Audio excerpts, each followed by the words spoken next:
Assalamualaikum warahmatullahi wabarakatuh. Encetem l'últim capítol de la sèrie La dona i l'home a l'Alcorà i tractarem el tema del gènere i l'homosexualitat a l'Alcorà i la Sunna. És un tema que té una certa polèmica i jo tractaré de ser objectiu en l'explicació bàsicament de dos punts de vista, tot i que no és que n'hi hagi dos punts de vista exactament, sinó que també hi ha gradacions dintre de cada perspectiva, hi ha diferents matisos. Abans de començar amb la part més acadèmica, tot i que ja sabeu que jo no sóc experta en cap d'aquests temes, simplement transmeto el que jo he llegit o el que jo he consultat, però abans de començar jo voldria apel·lar a aquesta mena de reflexió interior, de contacte amb la delicadesa que tots portem a dins, amb la fitra, de fet, no només per escoltar el vídeo, sinó en general per encetar qualsevol tema de l'Alcorà que sigui, en fi, que pugui portar a diferents punts de vista per relaxar la cosa i no sé. També són tarannàs, jo és que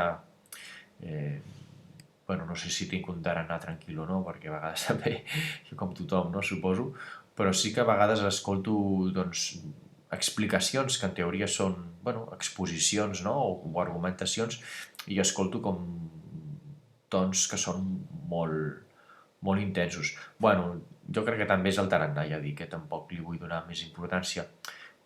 Simplement és això, apel·lar a la reflexió de cadascú, del que suposa el seu punt de vista cap a l'altre, perquè si hi ha una intenció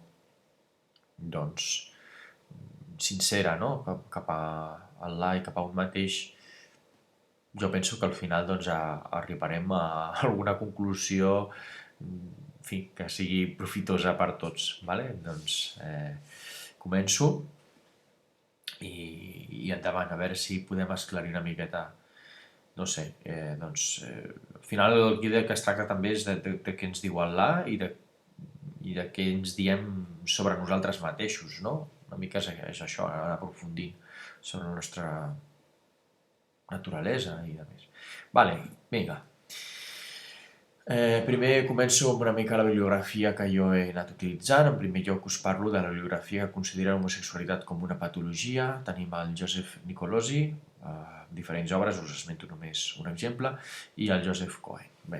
Després ja parlaré una mica de com estan considerats en el món acadèmic o en el món científic, tots aquests autors. Tots no, vull dir així en general. També he agafat bibliografia sobre feminisme a Occident, breument amb un repàs històric, la Joan Rivert, la feminitat mascarada, la Simone de Beauvoir, disculpeu, aquí hi ha un error ortogràfic, Linda Nochlin, el Pierre Bourdieu, Brigitte Despentes, diferents perspectives de feminisme a Occident, que si considereu podeu llegir de més, la Judith Butler, Patricia Merino o Paul Preciado. Vinga, segueixo avançant, això simplement és perquè ja sabeu que m'agrada. Com que és un tema polèmic, almenys tenir les perspectives diferents. En relació a feminisme, colonialisme i islam, vinga, més llibres que podeu consultar, la Mernissi, la Bramoni és més senzillet, la Lugones, la Esmalam Rabet, que la vaig citar quan parlava del vel a l'últim vídeo, Mercedes Jabardo i la senyora Sibai. La càrcel del feminisme, aquest també està molt bé. Vinga. Més fonts d'informació. Això que dèiem, a favor de la perspectiva patològica de l'homosexualitat tenim el Richard Cohen i el Joseph Nicolosi, que no estan reconeguts per la comunitat científica i això, són a partir dels anys 70, ara ho explicaré una mica la història de l'homosexualitat com a malaltia o com a no malaltia. És més que res, no us ho prengueu tot això com un referent tan important en general, ni per una cosa ni per una altra, simplement és curiositat, perquè a vegades veig discussions, que també està bé discutir al marge de tot això, si us interessa, simplement. A favor de la pluralitat de gènere o contra l'etiqueta de gènere, tenim tots aquests llibres voltant del gènere o de la transsexualitat. Són uns exemples. La Judith Butler potser seria una de les que té més pes per aquí, i després el Javier Checa, que és una espècie de youtuber també, doncs té una certa repercussió en les xarxes socials. Poso un parell d'exemples, simplement. Vale. I quina és la història d'aquest debat sobre el gènere, sobre LGBTI, tot això? En l'any 73, l'homosexualitat surt de la llista de malalties de l'APA, American Psychology Association. Això són fets històrics, simplement que ja no es, a partir d'allà surt d'aquesta associació que és prestigiosa dintre dels Estats Units, dintre de l'àmbit psicològic, però que tots podem ser també crítics, potser en altres aspectes de l'American Psychology Association. Aquí haurien de parlar els psicòlegs, fins a quin punt, doncs no sé, que si hi ha interessos, no hi ha interessos, aquí podríem entrar en debat. 1987, els últims psicòlegs que ho consideraven una malaltia en surten de l'APA. Una cosa és que surti la malaltia i una altra cosa és els psicòlegs que es queden en aquesta associació i intenten seguir lluitant perquè es consideri com a malaltia fins que l'any 87 ja l'últim grupet de psicòlegs ja acaba de sortir de l'APA. A l'any 90 va una mica més enllà, llavors una cosa és que no es consideri una malaltia i una altra cosa és que es consideri un error. Són diferents passos, diferents... En fi, va evolucionar tot això. Es qualifica d'error, considera l'homosexualitat com a malaltia. A l'any 93 ja anem a una organització més gran, l'Organització Mundial de la Salut, exclou l'homosexualitat com a malaltia, però ho veu com a factor de depressió i ansietat. Veiem aquesta evolució, Bé, a l'any 43 esmento alguns estudis d'aquests que han anat sortint. Estudis sobre un cromosoma X en persones homosexuals, és un estudi debatut, amb un altre que ha agafat mig milió de persones, que té un espectre. Es diu que de l'any 93 ha agafat un espectre de persones molt limitat com per ser corroborat, en fi, ser valorat com a fiable. El 2014 l'Organització Mundial de la Salut diu que no és factor de desordres mentals. Llavors, com que aquests són més recents, ja us vaig posant una mica els links. El 18, estudi a la revista Science, que és també una de les revistes de més prestigi del món a nivell científic, diu que variants genètiques poden estar vinculades amb depressió. Però també tenim l'Andrea Ganna, el mateix any, que ja respon a aquest estudi, diu que l'esquizofrènia es dona més en casos de gent gran que generacionalment han patit més discriminació. En fi, és un debat que podeu... Jo aquí no m'entretindré perquè això no m'allargaria molt, però bueno. La cosa és que de moment no hi ha cap gen homosexual, ho poso així entre cometes, però sí pot haver connexions amb alguns efectes genètics, podria ser, no sé. Les variacions de cromosomes no són font de predicció de l'orientació sexual, això és obvi, i des de perspectiva antropològica es considera que hi ha cultures amb més de 2 gèneres, com els Warias a Indonèsia, els secretes a Madagascar, etc. Per tant, dels 2 gèneres, des del punt de vista antropològic, alguns, això sempre parlo alguna tendència, alguns antropòlegs, després n'hi ha d'altres que no, però bueno, són coses que anireu sentint i aquí intento com recollir les diferents perspectives, simplement. Nosaltres confrontarem arguments, com us deia, per tant faré un esforç d'objectivitat en presentar els 2 punts de vista i intentaré informar això de manera freda, dels 2 punts de vista.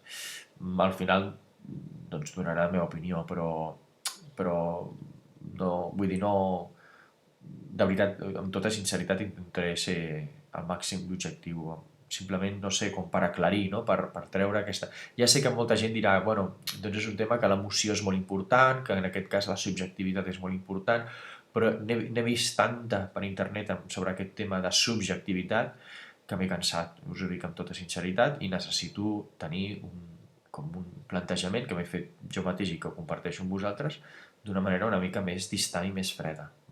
Jo ho necessito. Mira, ja sé que moltes vegades a la vida t'has d'implicar la subjectivitat, per això donaré la meva opinió també al final, però almenys que tinguem un vídeo, en fi, si algú, com sempre, jo animo la gent a psicòlegs, antropòlegs, sociòlegs, imams, ulemes, tothom que es consideri divulgador, que facin un vídeo millor que el meu sempre, perquè el meu és supercutre, sempre ho admeto, ho sento. Però bueno, com que no hi ha res, doncs jo.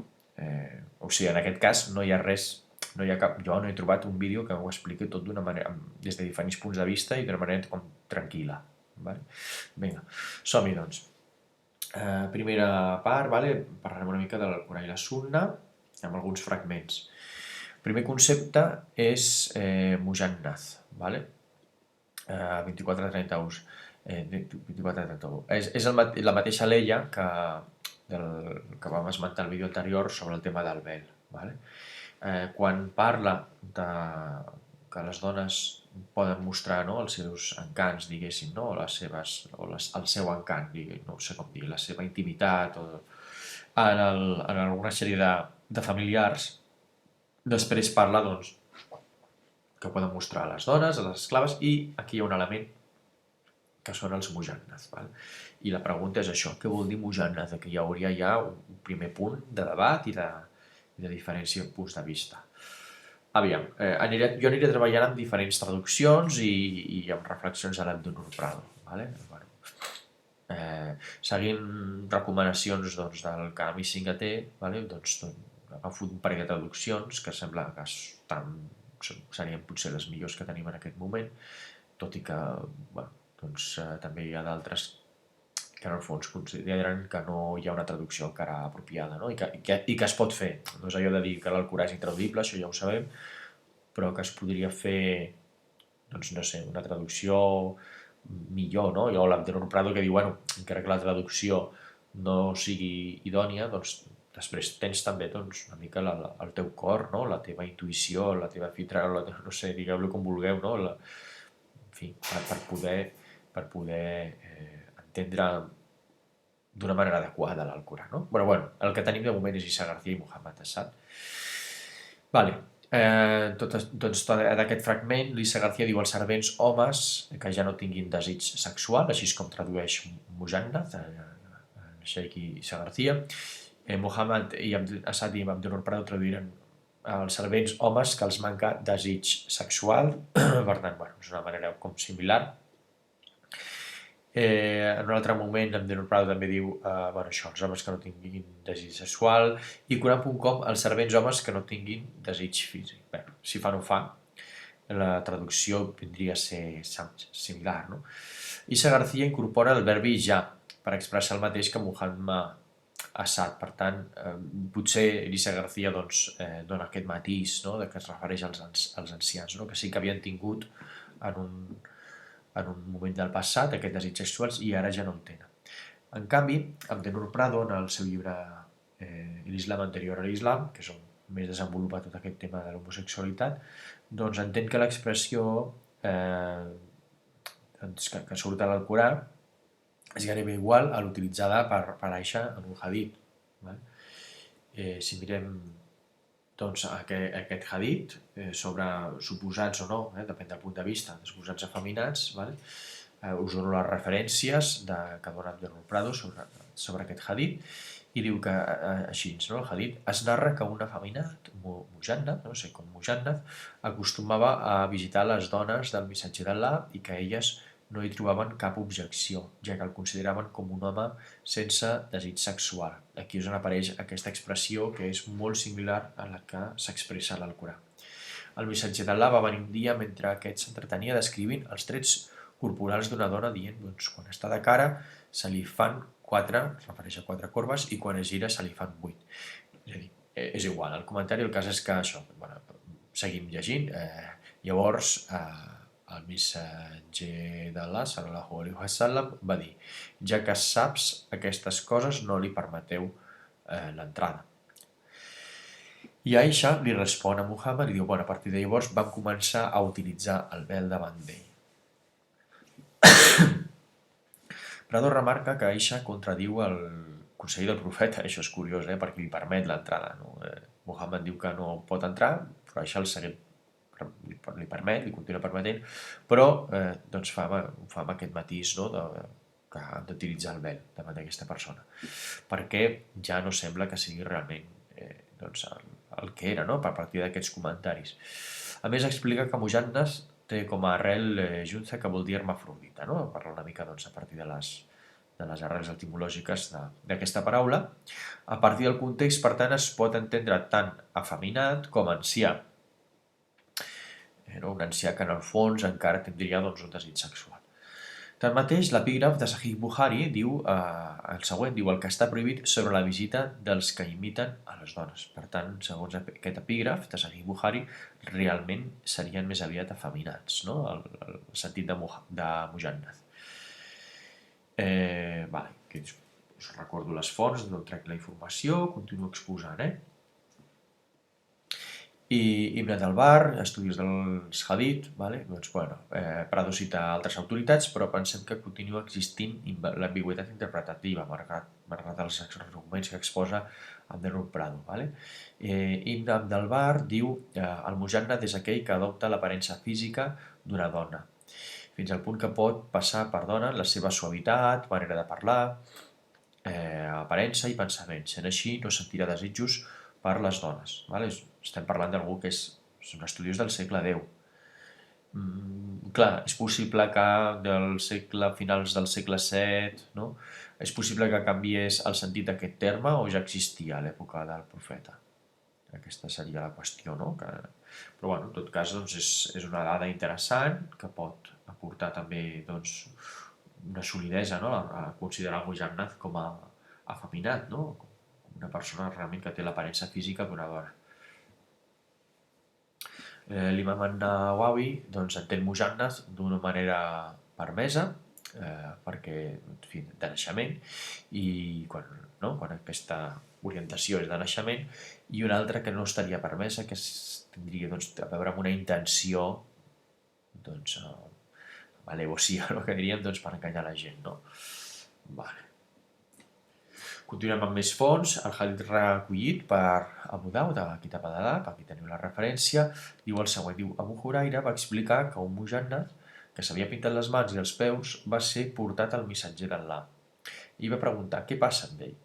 Li van dir, oh, missatger d'Allah, aquest imita a les dones. Llavors es va considerar l'assumpte i va ser desterrat a An-Naki. La gent va dir, no hem de matar-lo? Ell va respondre, se m'ha prohibit matar a la gent que fa el salat. És evident que mujannad vol dir aquí afeminat i que és defensat per Muhammad, d'acord? Llavors, tanmateix, només prohibeix matar-lo, però no prohibeix desterrar-lo, no? Prado considera que se'l desterra per altres motius o fins i tot potser per salvar-li la vida. En un comportament que seria respectuós i típic del profeta. És a dir, que sempre aquests hadiths doncs, poden seguir tenir coherència amb la idea de que mujannad vol dir afeminat i que en el fons el profeta doncs, tenia una certa tolerància. Jo aprofito també per dir que quan diu aquí que se m'ha prohibit matar la gent que fa el salat, ara no penseu que doncs, si és un homosexual que és no musulmà, diguéssim, que és d'una altra religió, doncs llavors ja es pot matar, ni molt menys, d'acord? Aquest tema del salat és un tema, és un concepte ampli, no només es refereix al tema de les 5 oracions prescriptives, no? Un dels 5 pilars de l'islam, etc., sinó que salat, com explica, crec recordar que és el Hussein Labras que ho explica, doncs també té a veure una mica amb la focalització, no? Perquè a vegades també es parla de salat, o sigui, Allah també fa salat a vegades. Llavors, realment s'hauria d'entendre com d'una altra manera, d'una manera més àmplia, d'acord? Més focalització, etc., no? Potser es refereix, per tant, a gent doncs, que podríem dir que fa un treball interior, així d'una manera general, es podria entendre, o simplement és una qüestió contextual que pot dir això i que tampoc cal donar-hi més importància, quasi que es refereix al salat de 5 oracions, però que és una frase que diu per a un públic concret i en un context determinat i que tampoc es pot extrapolar com a llei universal, no, això? Era un comentari lateral de la reflexió aquesta, que hi ha un hadith, doncs això, no? Que explicaria, que reflectiria, no? una certa protecció de Muhammad cap als mujannad. Què vol dir Hakim? Vinga, aquesta seria una altra qüestió. En el capítol 42, a la sura 42, 49-50, l'Alaia diu, crea tot allò que vol. Dona descendència, se refereix a Allah, òbviament, dona descendència a qui ell vol d'entre les dones i dona descendència a qui ell vol d'entre els homes i emparella a homes i dones. I a qui ell vol el fa Hakim. Certament ell és savi i poderós. Isa García i Muhammad Assad, que són els dos traductors com deia actualment, no? Les dues traduccions en castellà doncs, sembla més fiables, no? que hi ha en aquests moments, ho tradueixen com a estèrils. Abdel Prados doncs, cita un comentari d'Ibn Abbas que es refereix a Mujannat com als afeminats, per tant, en aquest context vol dir que és un comentari d'aquesta leia. Tanmateix observem que la llei anterior parla sobre ser agraït, vale? Sempre, fins i tot en moments de desgràcia. Vale? Fixeu-vos al 48, si li arriba una desgràcia com a conseqüència del que va fer amb les seves pròpies mans, llavors la persona es mostra desagraïda. Clar, llavors està dient que Qim és positiu o negatiu. Cal ser agraïts perquè és una desgràcia. No? Si fos una desgràcia, s'hauria d'entendre com a estèril, no? Si és que té relació amb la llei anterior, per exemple, per corroborar la interpretació d'Isa García i Muhammad Assad com a estèril, no? En sentit. Però bé, com que hi ha aquest comentari d'Ibn Abbas, doncs també tindríem aquesta possibilitat, no? D'interpretar-ho com a afeminats. Continuo.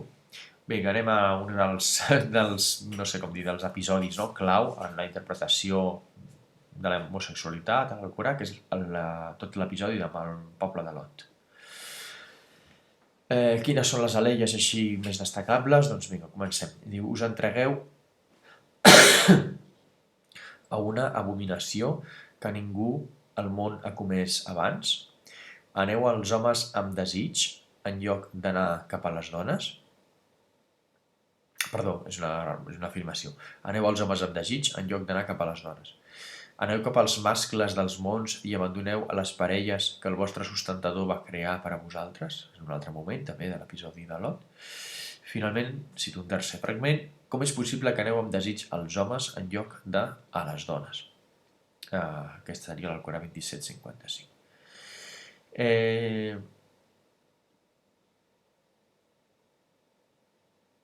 Vinga, som-hi. Doncs, mascles, un àrab d'Ucrana, doncs, per tant, és curiós que utilitzi aquesta paraula, no només es referiria a l'espècie humana, o és que està apel·lant a l'animalitat, a la part instintiva de l'ésser humà, no? sense els límits, no? de característics que definirien, no? el comportament de l'Homo sapiens. En quant a parelles, a Swagicum, doncs també és curiós que utilitzi el terme parelles, vale?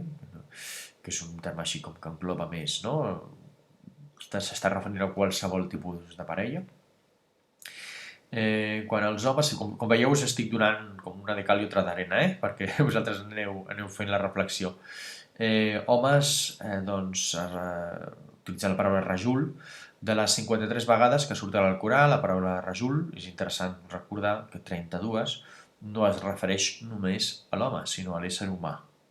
Per tant, rajul no té per què significar específicament doncs, l'home masculí, diguéssim, sinó que podria significar persones com passa a la majoria de vegades a l'Alcorà. Aquest últim hauria de modificar-lo. En realitat, dones, és veritat, és Anisai, però aquest Duni vaig estar mirant a veure si és que significa això, pròpies o enfatitzar en lloc de, i més aviat tot indica que és en lloc de, vale? O sigui, no sé, aquí si algú doncs, vol deixar el comentari en el canal de YouTube per veure com, perquè això no he acabat d'esbrinar, no he tingut la sort doncs, de poder rebre resposta sobre aquest aspecte. Vale, continuo. Doncs, vinga, una interpretació seria el següent, no? De tots aquests passatges, no? El públic al que es dirigeix seria tant homes com dones, llavors cal enfatitzar el que diu en positiu, que seria, és a dir, no? Quina és la part afirmativa, què és el que està afirmant, no? aquest text, que aneu amb les vostres parelles. El referent d'homes podria referir-se a la gent en general, com passa la majoria de vegades a l'Alcorà. Quan parla de les dones, es pot entendre com a pròpies, és a dir, com a les esposes. Perquè si no es refereix a les pròpies dones, estaria fomentant la promiscuïtat cap a les dones en general. que es podria entendre així, certament. No? Si diu que aneu cap a les dones, que està substituint la promiscuïtat no? d'un gènere cap a un altre, simplement perquè, doncs això, no? Perquè t'has de relacionar amb el sexe contrari. I l'objectiu d'això seria censurar justament precisament la promiscuïtat, la qual cosa té coherència amb la visió de Sodoma d'uns historiadors, Graves i Patai, que concordaria amb una visió de Sodoma històrica, vull dir, d'aquests dos historiadors. I per tant aquí l'objectiu central és censurar la promiscuïtat, no l'homosexualitat. Aquesta seria una interpretació. L'altra interpretació és que pel context lingüístic caldria entendre Rajul com a homes, justament perquè surt dones, no? Llavors hi hauria com un contrast, no? Entre homes i dones. Llavors es crea una simetria semàntica que es veu reforçada en la idea aquesta de la parella. Justament quan surt parella s'utilitza el terme mascle per referir-se al que us dèiem abans, a aquesta part animal de transgredir amb altres homes, no? Aquesta part instintiva que transgredeix els límits, no sé com dir, de la moralitat natural, no? Que Allah subhanahu wa ta'ala hauria posat en nosaltres. Vale. No penseu ara que perquè aquí hi hagi menys arguments doncs és menys forta que la interpretació anterior, no tingueu aquest prejudici, d'acord? Us ho demano. Jo simplement poso els arguments, però és obvi que un punt de vista, m'és igual el que sigui, però un punt de vista podria tenir un únic argument, però que sigui tan potent i tan evident que guanyi a 15 arguments dèbils, no? Ara parlo des del punt de vista racional i argumentatiu. Estic deixant de banda la part importantíssima de la nostra intuïció, del nostre instint. Estic parlant només des del punt de vista racional. Continuo. Com descriu Lot a la seva gent? Doncs a la seva diu, sou certament gent musrifun, això ho diu a l'Alcorà, no? 181. Isa García tradueix com a transgressora, Muhammad Assad desaforada, igual que Abdinur Prado, i Quran.com en anglès doncs, que comet excessos, gent que cometria excessos. Com descriuen els àngels, o Allah, el poble de Lot? El passatge 15-72, Isa García. Juro per la teva vida, o Muhammad, que l'aberració embriagava les seves ments. Això és com descriuen, no? El poble de Lot. Muhammad Assad, basant-se en Samanshari, diu, però els àngels van dir, com és que vius, o Lot, no el fan encara, com és que vius certament en el seu deliri de passió, o en el seu deliri, només deambulen cecs d'un lloc cap a un altre. Per tant, aquí hi haurem aquesta d'embriaguesa, la ceguera, caminant d'un lloc cap a un altre, i Abdinur Prado doncs, també agafa la traducció de Muhammad Assad.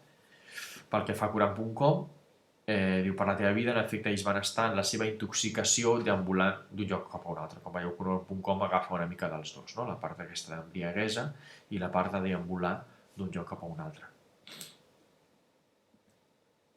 Llavors, clar, amb aquestes traduccions i tal, com es pot entendre, no? De dues maneres també, no? Una interpretació prefereixen anar al llit amb qui sigui, no? D'un lloc a un altre es referiries igual si són homes, dones, animals, genis, tant se val, no? Abans que anar amb les seves parelles, el seu complementari, en el sentit aquest, general, de ser un complementari. Quan diu lloc d'un lloc a un altre, per tant, es pot referir a una situació, no? Entenent que no importa el destinatari del sexe, no? I pel que fa a l'altra interpretació, doncs es parla dels efectes embriagants i de la passió, de la pèrdua de la pròpia identitat, no? En aquest sentit en què l'Alcorà critica moltes vegades aquests embriagants que no ens fan ser nosaltres mateixos, per això estan prohibits, perquè ens anul·la, no? La nostra llibertat, d'alguna manera, i aquest comportament doncs, també el que faria seria anul·lar la nostra llibertat, la nostra naturalesa més profunda. La pèrdua de la pròpia identitat quan aquesta no va d'acord amb les lleis de Déu. Ja sabeu que el concepte de la naturalesa i les lleis de Déu tot és un, des del punt de vista de l'islam i també la nostra reflexió. I no és una cosa monolítica ni molt menys, això qualsevol punt de vista us ho dirà, que no és una cosa molt monolítica. Molt bé, doncs ja tenim dues interpretacions, dos reforços més sobre un altre passatge. Continuem. el tema de la falta d'hospitalitat. Vale, aquest és a 1560-82, i quan els emissaris van arribar a casa de Lot, aquest els va dir: certament sou gent desconeguda. Prado apunta que literalment Munkarun vol dir estrangers. Aquesta seria la nota de Prado. Llavors perseguirien a Lot per la manca d'hospitalitat, cosa prohibida també pels somites, corroborada també pels historiadors i per la tradició, no? També, que ja sabem, doncs, la tradició d'hospitalitat, no? Que hi ha en tots els pobles de l'època de Muhammad, fins i tot abans, també ja existia aquesta en l'època preislàmica, no sé com dir, del Magreb, zona aràbica, diguem-li, no sé com podem... Si podríem posar un terme, no? Pobles tan diferents al nord d'Àfrica, perquè són molt diferents també entre ells, doncs no sé com li podríem dir. Històricament musulmans, no sé com li podríem dir. Muhammad Assad concilia les dues interpretacions i diu que és tant pel fet de ser estranger com pel fet d'haver-los censurat moralment pel tema aquest de l'homosexualitat, ¿vale? Tot i que discrepen, no?, de quina és aquesta perversió, no?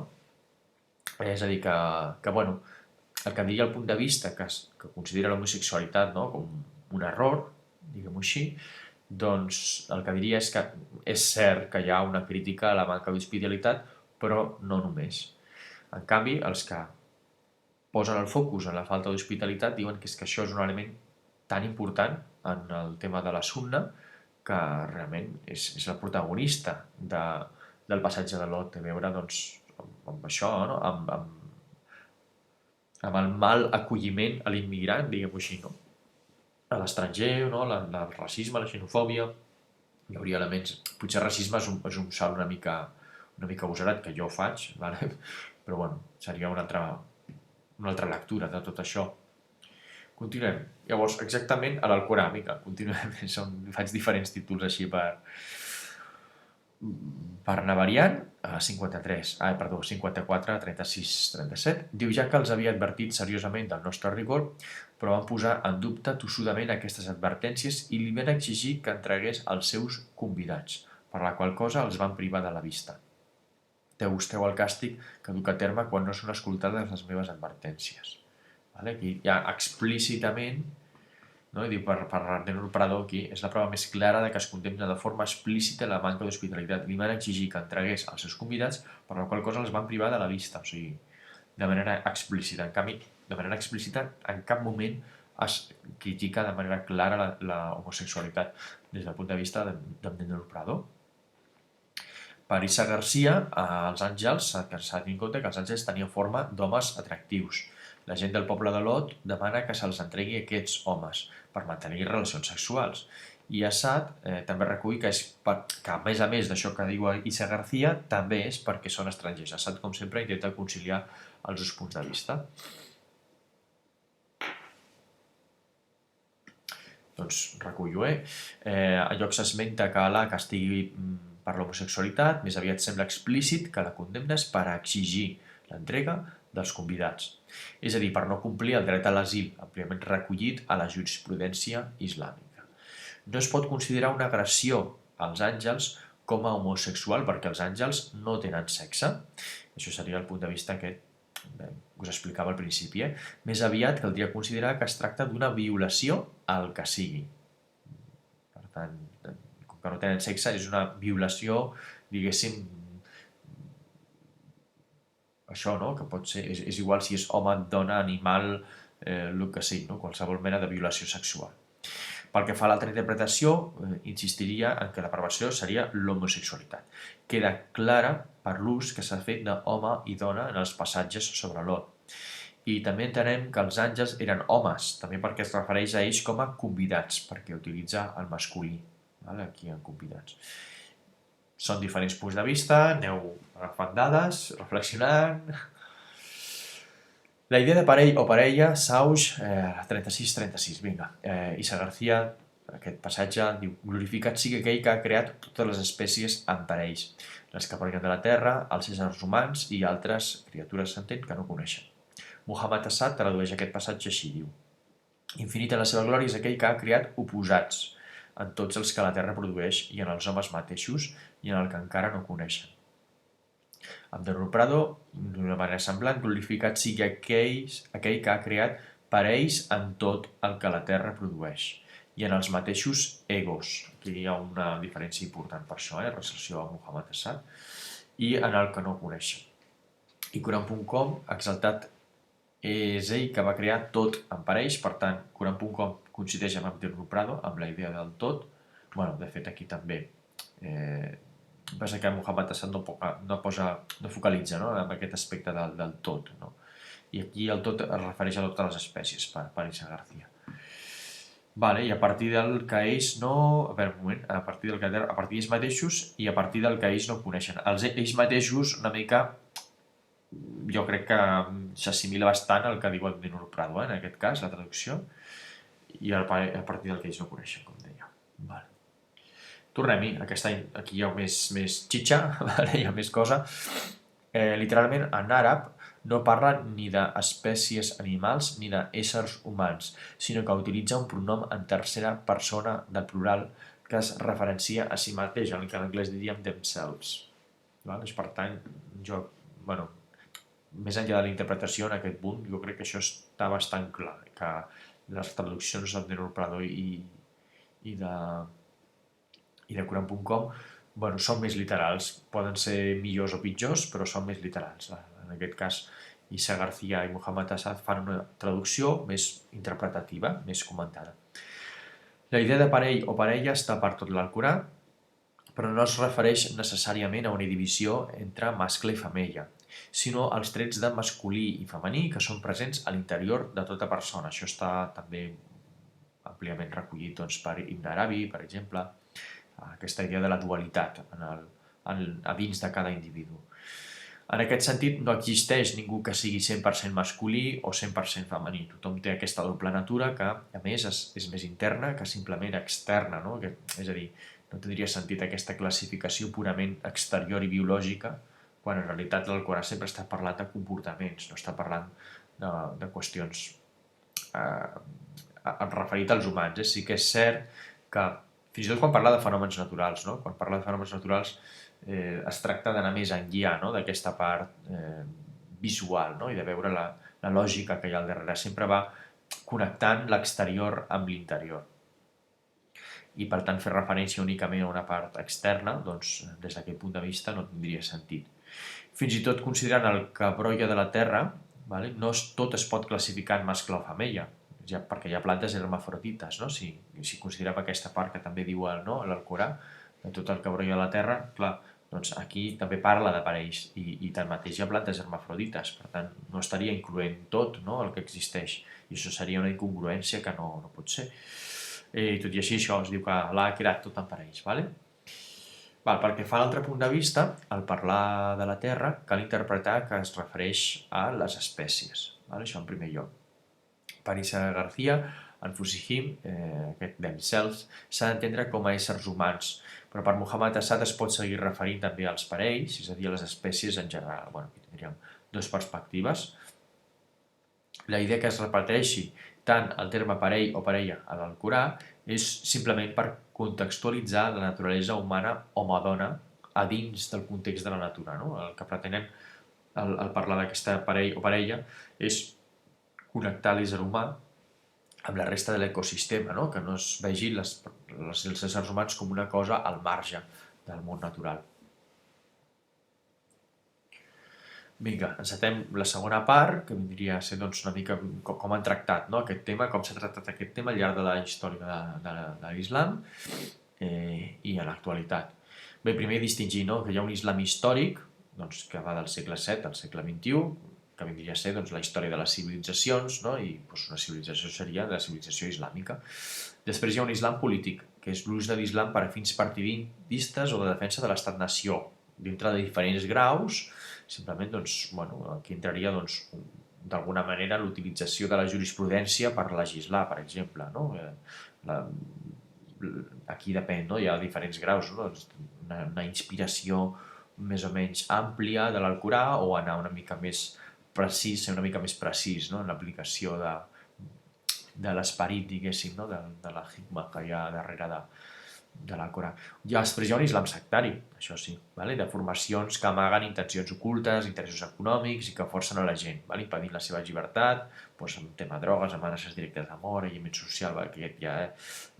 Potser sap greu haver utilitzat aquí un islam, perquè realment si hi ha això, ja deixa de ser islam. Perdoneu, però aquí jo això ho hauria de tatxar. Però sí que és veritat que a vegades els costums, la manera de parlar, i per això ho he deixat,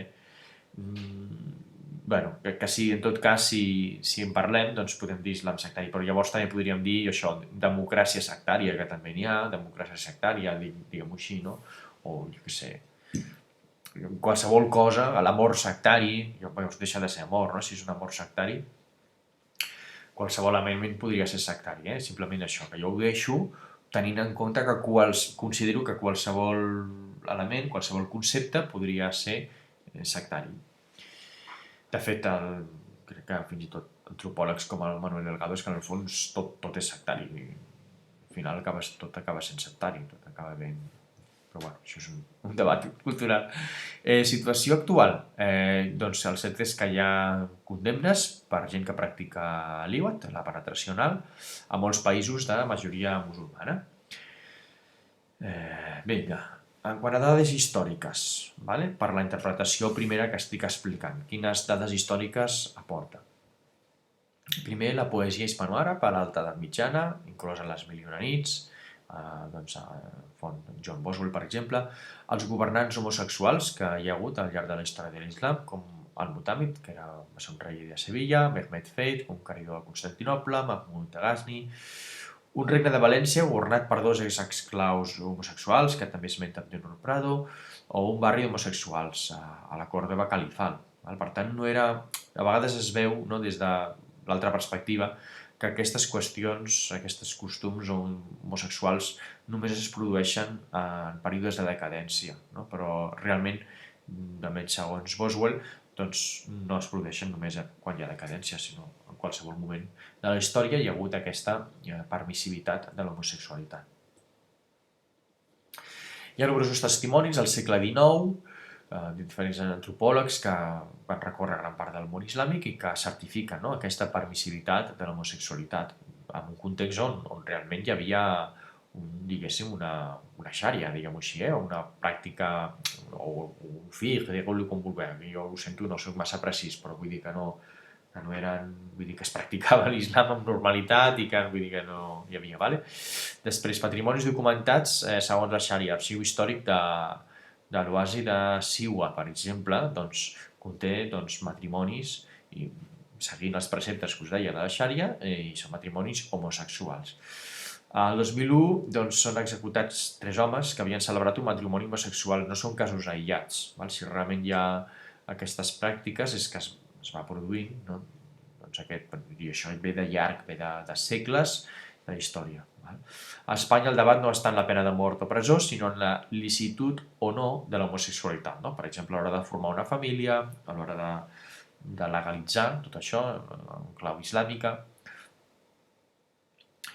Sé que el que dic, no em preneu, sisplau, tot això, perquè, clar, això de, per exemple, que el matrimoni hagi de ser legal des del punt de vista islàmic, tot això és àmpliament discutible, també.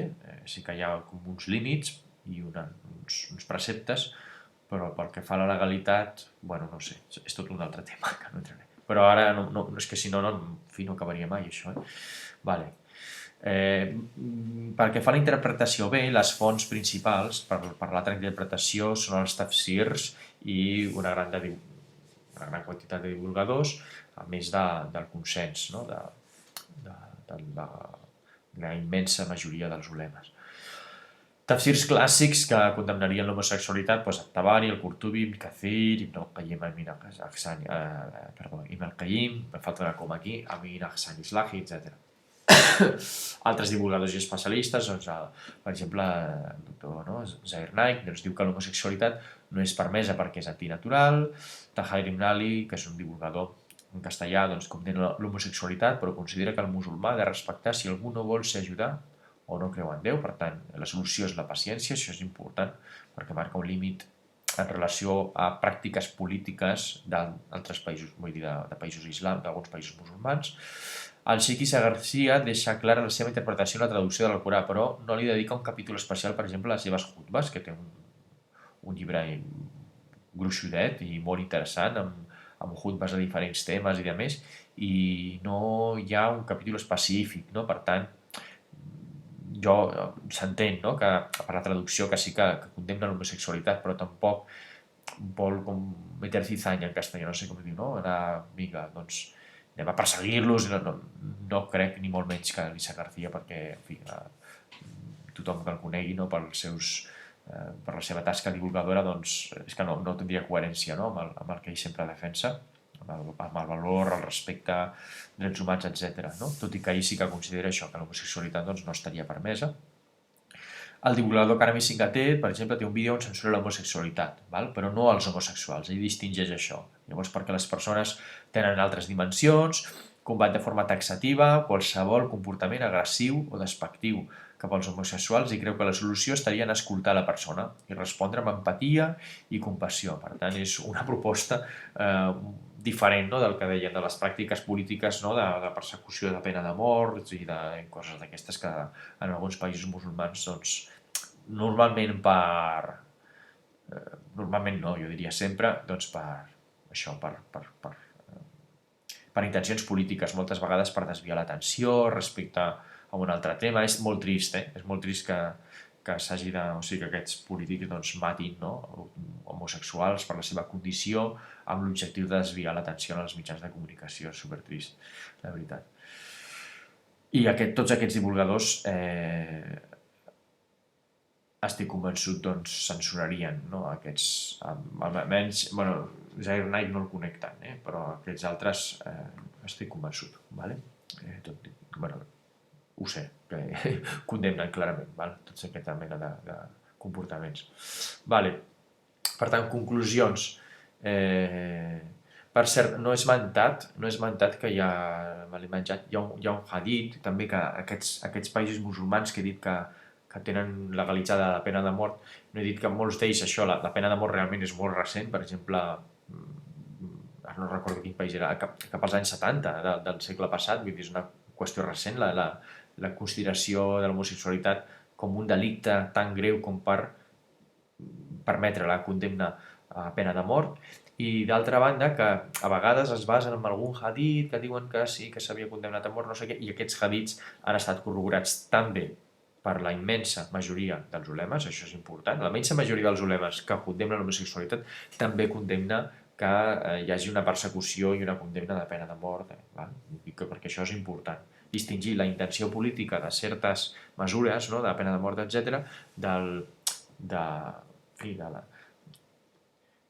la divulgació per part dels experts en islam, no?, i de l'anàlisi rigorós en relació als hadiths que realment no corroboren aquests comportaments. Llavors, interpretacions. La interpretació A. L'interpretació A diria que hi ha una evidència en alguns hadiths de l'ús de mujannadith com a afeminat, sobretot Sahih Bukhari, a més de comentaris de l'imam an-Nawawi. I el mateix passaria amb Hakim, no? Que, això... Vale. La interpretació B, doncs, mujannadith o Hakim, doncs, significaria estèril, eunuc o ancià, depèn del traductor i depèn dels tafsirs clàssics. Pel que fa al rajul, doncs, en el passatge de Lot i en el Corà en general s'utilitza més com a ésser humà i, en canvi, per l'altra interpretació, en aquest cas tindria un sentit literal, tant rajul com nisai, en coherència amb parella. No? Pel que fa a nisai, aquí l'altre doncs, es traduiria com a esposa. Això, disculpeu, però això no estic segur, vale? de que realment els que defensen aquest punt de vista pensin això. Vale? Però sí que pensen que les esposes s'han d'entendre com a pròpies, però aquest aspecte gramatical dispenseu, perquè el tenia aquí perquè el vaig entendre d'una manera, això ja fa temps que tinc aquest PowerPoint, fa gairebé un any que estic treballant amb aquest, i PowerPoint, i bueno, en fi, que sí que es refereixen com a esposes propis, però després jo he revisat i realment no esborreu això. Sento no haver-lo retocat ara, la veritat és que he agafat el moment en què tenia per poder fer el vídeo i no he acabat de revisar del tot, ho hauria d'haver fet. Destinatari general, doncs, clar, És a dir, si el destinatari fos només els homes, doncs aquest punt de vista es preguntaria, diu, per què castiga les dones llavors, no? Perquè al final el poble de Lot doncs, va acabar exterminat. Per què castiga a les dones també? En canvi, el destinatari aquí el destinatari sí que serien només els homes, però les dones del poble de Lot també eren culpables de complicitat. Clar, aquí respondrien que la complicitat no és el mateix que cometre el delicte, no? I que per tant no haurien de tenir el mateix tipus de càstig, no? En les dones que en el cas dels homes. També crec que també podria ser que aquí hi hagués alguns que entenguessin que les dones també practicaven l'homosexualitat, però llavors aquí hi hauria un problema, perquè llavors sí que podrien considerar, no?, que es refereix tant a homes com a dones, per tant, en això coincidiria amb aquesta interpretació. Aquí hi hauria una mica de diàleg molt interessant, que no, per cert, no es produeix i que m'encantaria que es produís, i que, en fi, un diàleg fructífer, argumentatiu, purament, i donant-li la importància que té, insisteixo, amb la part argumentativa, que aquí no l'hem d'idolatrar, tota aquesta part d'argumentació és interessant, però després també queda aquesta reflexió interior de cadascú, que això és... L'Alcorà sempre li dona moltíssima importància i crec que de vegades ens n'oblidem nosaltres mateixos. Però bueno, jo continuo, ja dic, com a eina per reflexionar. Aquí hi hauria, per tant, una condemna explícita a la manca d'hospitalitat, no a l'homosexualitat, i la manca d'hospitalitat alguns no la consideren per igual que l'homosexualitat i d'altres com un motiu secundari, però en tot cas no anul·la el fet que es condemni l'homosexualitat des d'aquest punt de vista. Aquí hi hauria evidències de pràctica permesa, en testimonis de governants, en la literatura, entre altres, la pràctica de l'homosexualitat com a permesa, i aquí evidències de prohibició en l'aplicació de tafsirs i en l'opinió dels ulemes en l'actualitat. Després, la idea de parella sobre la tensió entre contraris, també present a l'interior, com us citava l'Ibn Arabi, i no té sentit que el cos condicioni de naixement al teu interior. Això no tindria coherència amb l'element de la llibertat, que propugna la llibertat d'elecció, etc., que propugna el Corà. La idea de parella s'hauria d'entendre també des del punt de vista físic, i l'islam integraria aquesta part externa i interna i ho posaria en context amb la resta de la natura, tot i que, com hem vist, el punt de vista A, per exemple, hi hauria plantes hermafrodites que entrarien en contradicció amb aquesta part de la naturalesa i en canvi entraria més en coherència amb la idea de l'homosexualitat. En fi, tot això són debats, arguments i que podeu tenir en compte a l'hora de formular el vostre judici crític sobre aquest tema. Per tant, resum de perspectives, hi ha una acceptació, uns que accepten l'homosexualitat, doncs el que no defensen és una promiscuïtat o una manca d'efectivitat, per exemple, en general, parlo. Alguns que ho accepten creuen que cal mantenir una diferència home i dona, també, això també cal tenir-ho present, que sí que és cert que l'Alcorà insisteix molt en aquesta part masculina i femenina que tenim al nostre interior, però que també d'alguna manera alhora això tindria a veure més amb el tema de la... O sigui, jo ara he parlat molt del tema de l'orientació sexual, però hi ha un altre tema que és la identitat sexual, no? I són aquests elements... és a dir, a veure, com ho explico això? La cosa és tenir-ho clar, és a dir, el que sí que critica aquest punt de vista que accepta l'homosexualitat, però sí que critica aquesta ambigüitat identitària en el tema sexual. Si no hi ha una claredat en els teus propis desitjos i en la teva pròpia identitat, llavors sí que es produeix algun element no saludable a dintre de la teva personalitat. No sé si m'ho explico. Però això seria també un dels punts de vista dintre d'aquest àmbit d'aquí, dintre de tot aquest àmbit. Que també hi hauria gent que diria que cap problema amb el tema de la identitat sexual, és igual l'ambigüitat o la confusió o la complexitat, però d'altres dirien que hi hauria d'haver... No estic dient que siguis clarament home i clarament dona, no estic dient això, estic dient que aquest equilibri entre jo masculí i femení sigui justament això, un equilibri, que no sigui com una mena de bola que tens a dins i que no acabes de saber ben bé el què. Això seria una mica la perspectiva aquesta. Això, no ben saludable, un gènere com diluït o directament inexistent. Per tant, veuria necessària dintre de la construcció de la persona la idea de gènere. A partir, insisteixo, del que diu l'Alcorà, el que explica l'Alcorà en relació a la parella i en relació al masculí i femení. rebutgen un comportament paternalista amb l'homosexualitat, això és important de tenir en compte, no? Perquè el que pensen des d'aquest punt de vista és que encara que no es critiquin els homosexuals, sí que es critica una elecció que fan. I el fet de considerar l'homosexualitat com un error, com una malaltia, com una mena de desviació, etc., doncs en el fons el que fa tenir aquesta mena de compassió que genera és una actitud al final paternalista, no? Que no deixa sentir-se realitzat a la persona pel fet d'haver escollit lliurement o per fet de ser genètic. Jo no entro en aquest debat, que com he vist al principi tampoc crec que estigui resolt i no sé si és rellevant al final, però bueno, això, l'actitud paternalista doncs la rebutjarien, d'acord? I que la idea de parella és també interna.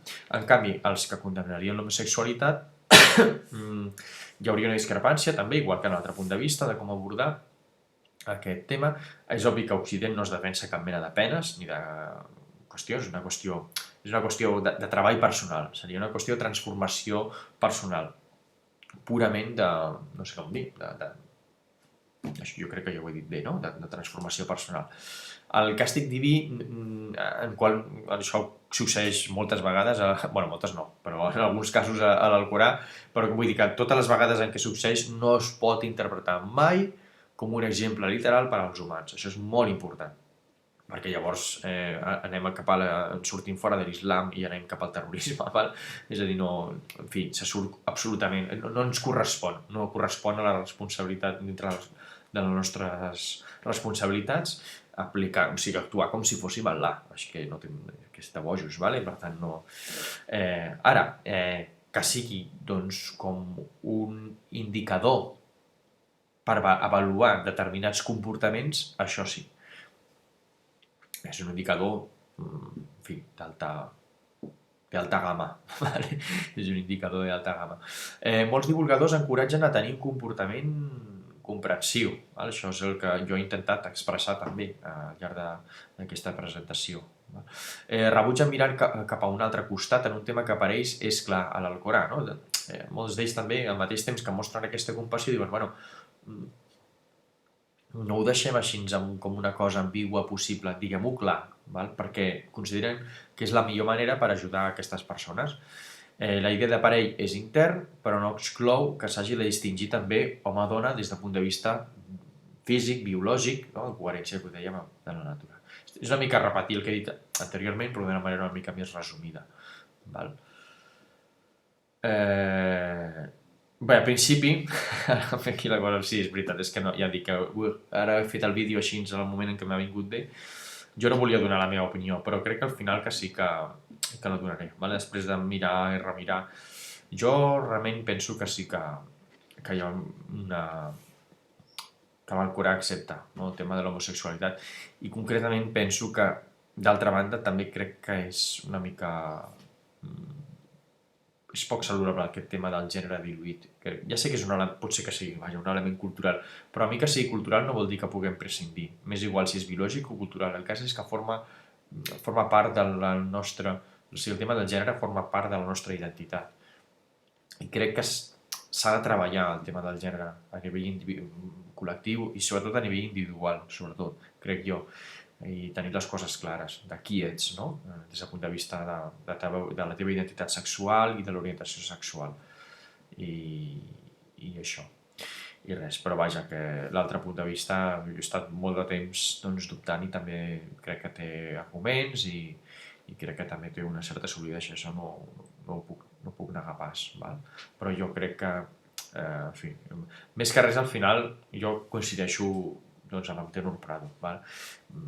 Realment, els seus arguments en l'islam anterior a l'islam a mi de vegades se'm fan, diguéssim, com a no definitius. Val? I més quan hi ha la resposta de tot l'argumentari de l'altre punt de vista. No? Llavors jo em quedava així, no acabava de trobar, no? Des del punt de vista argumentatiu que hi hagués una solidesa en aquesta perspectiva. Però al final és el que diu també, sí, crec, no? Hi apel·la al final ja a una qüestió més d'intuïció, de connectar amb tu mateix i de veure realment què és el que si condemnem l'homosexualitat, què estem fent, no?, en aquestes altres persones. Ja sé que ells, aquest punt de vista, doncs, considera que l'estaran ajudant, no?, perquè l'estaran reorientant i en tot cas respectant, i el Karami Singate parla, doncs, que és com un repte també a la vida, l'autocontrol, etc. Però jo, per la manera també en què viuen, clar, també es tracta de conèixer homosexuals, i veure què volen, i hi ha de tot, és que hi ha de tot com a l'heterosexualitat, igual. Llavors, jo el que sí que veig també és la censura de la promiscuïtat, i per això ho explicaria aquí, promo no, promiscuïtat, crec que és promi, no? Promiscuïtat, no? Ara no estic segur. Sí, això sí que jo veig que l'Alcorà, doncs, ho censura, les relacions sexuals amb manca d'efectivitat o manca de compromís, diguem-ho així, tot això sí que hi ha una censura molt clara. Sobre el tema de l'homosexualitat és cert que crec que no hi ha una perspectiva clara, però bueno, insisteixo, sisplau, vosaltres mateixos, vale? Jo no voldria influir en aquesta opinió, espero que no prejutgeu tampoc ara aquí que jo soc d'un bando i d'altre, no? Voldria treure una mica de foc a la cosa, i res més, vale? Ja està. Jo, a partir d'aquí, espero que us hagi sigut útil, que hagin tingut una visió àmplia i més o menys objectiva dels dos punts de vista, que els dos, insisteixo, tenen un argumentari potent, i a partir d'aquí traieu la vostra conclusió, val? Si penseu a nivell racional que aquest és el punt de vista, doncs mira, tireu endavant, i si penseu que és aquest també, tireu endavant. L'únic que jo dic és que no us quedeu només amb aquesta part racional que he exposat en aquest vídeo, sinó que mediteu, segur que ja molts ho feu, vull dir, no, però que no perdem de vista aquesta part, perquè això és el que ens farà debatre amb tranquil·litat i connectant-nos realment amb la riquesa de diversitat que fins i tot quan hi ha punts de vista tan contraris com aquests dos, perquè realment són dos punts de vista molt diferents. Vinga, que vagi molt bé, que Allah us beneixi. Assalamu alaikum wa rahmatullahi wa barakatuh.